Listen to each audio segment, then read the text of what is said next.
Cleveland, Ohio. Jimmy Haslam has never said the things you're about to read in this story about Hugh Jackson. The Browns owner has backed the second-year Browns coach without reservation from day one. When he fired Sashi Brown 2 weeks ago, Haslam unnecessarily included a full backing of Jackson as part of the announcement. Here are some Haslam's words from the day after Brown's firing.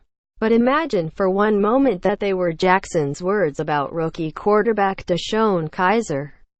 Take the words out of Haslam's mouth. Put them in Jackson's mouth. Now change every reference to Jackson or a coach to Kizer or a quarterback. You get this. If Hugh Jackson said this about DeShone Kizer in December, yesterday, we announced that DeShone Kizer would continue to be our quarterback. We are very excited about that. I know there have been comments about DeShone's record. I wouldn't call that just DeShone's record. I think that record is on all of us, including coaches. I think it would be a mistake to just zero in on 18. We are planning on DeShone Kizer being our quarterback for a long time. Quote, that's the imaginary world of unconditional December support for a winless quarterback. Do you find that reassuring? Delusional? Certainly you find it to be different than what Jackson is actually saying about Kizer. As we know, the support Haslam is giving Jackson during a winless season is far from what Jackson has provided Kizer while benching the quarterback in the midst of 2 games, not starting him in another, and making clear his declining belief in the rookie. The coach and the quarterback are often tied together. In Cleveland, their status, as explained at this point in the season, couldn't be more different. While Haslam backs Jackson, Jackson backpedals away from Kizer. Now try this. We're going to take Jackson's words about Kizer from throughout this season, and we are going to put those words in Haslam's mouth. Pretend that Haslam has yo-yoed his feelings on Jackson the way Jackson has run hot and cold with Kizer. Remember, every time you see coach in these quotes, quarterback was said. Every time you see call plays, it was make plays that was said. Every time you see Jackson, it was Kizer that was said. August 26. After the 3rd preseason game when Jackson clinched the job as the starting coach, I feel comfortable with him. He has the right feel for me and for what I'm looking for. Single quote. Sept. 11. After a Week 1 loss to Pittsburgh. At the end of the day, this man gives us hope. The coach has got to do a great job in all 3 phases. Not just defense. He runs the offense, but the defense plays for him. The special teams units play for him. That's what you have to have. They have to believe that if we can get this guy back the ball, he's going to call plays for us and give us a chance to win, and that's how you start to really build a coach in the National Football League. Single quote.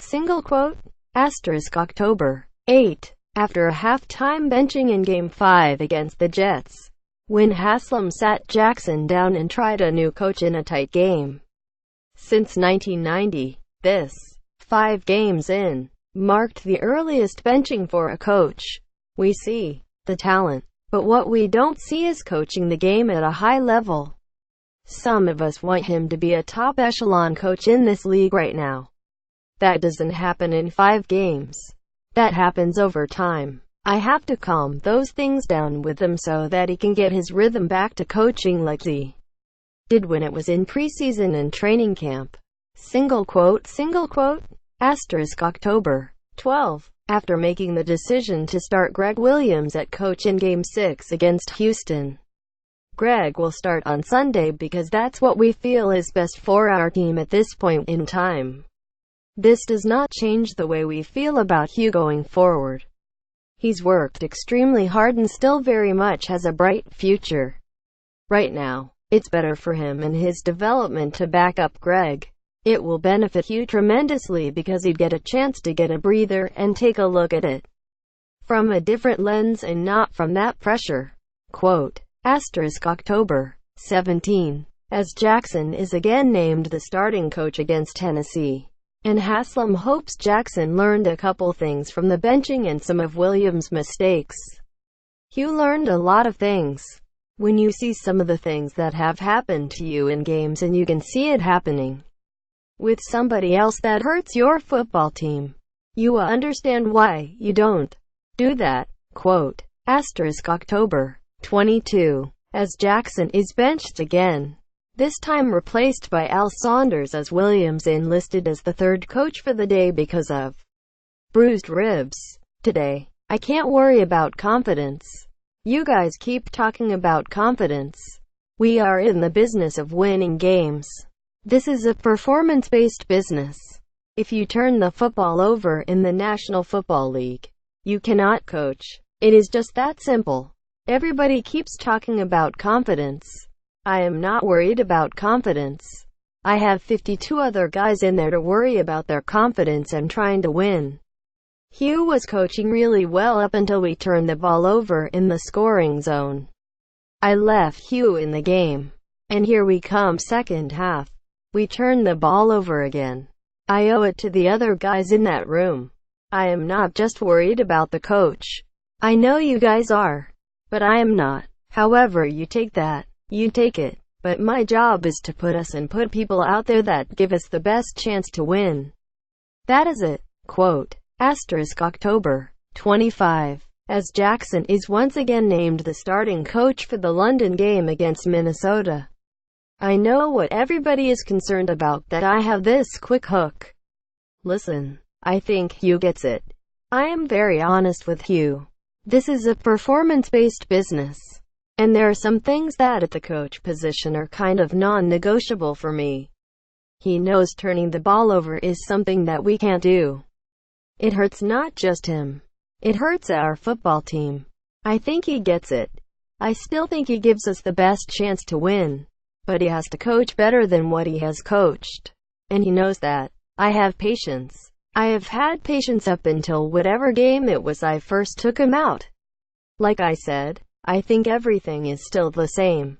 This is our situation and this is his situation, and I truly believe that he can coach better, and that is my goal. Whatever it takes to get him to coach better while in the process of doing everything I can to win football games, which is my charge as the owner of this football team.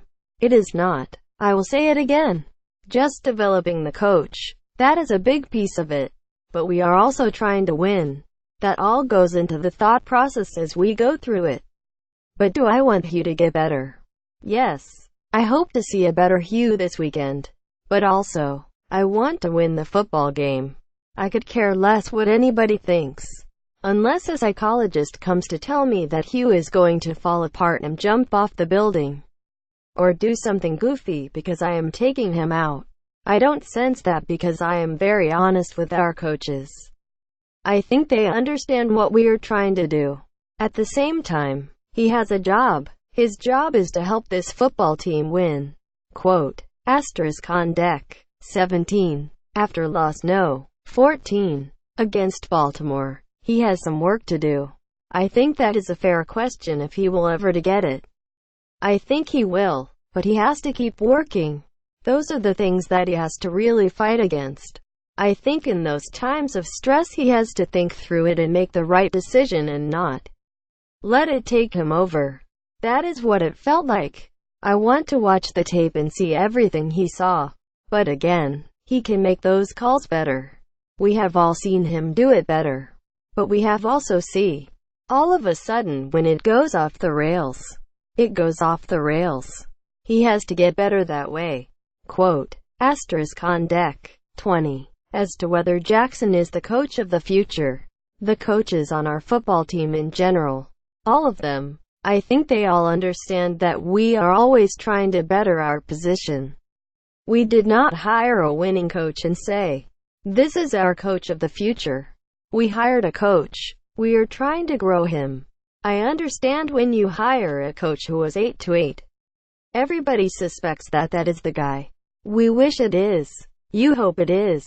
But if it isn't, that is okay, too. Hopefully, that guy will continue to grow and get better. but you also have to get better at the position. Quote, that's what it would have sounded like if the Browns owner had spent a season treating the coach the way the coach has spent this season treating the quarterback. Much of it sounds ridiculous. The back and forth, the hyperbole, the self-serving excuse-making. Jimmy Haslam didn't do that with this coach. Hugh Jackson did do it with his quarterback. All those words, with quarterback instead of coach, are what Jackson actually said. Is that truth any less ridiculous than what we imagined?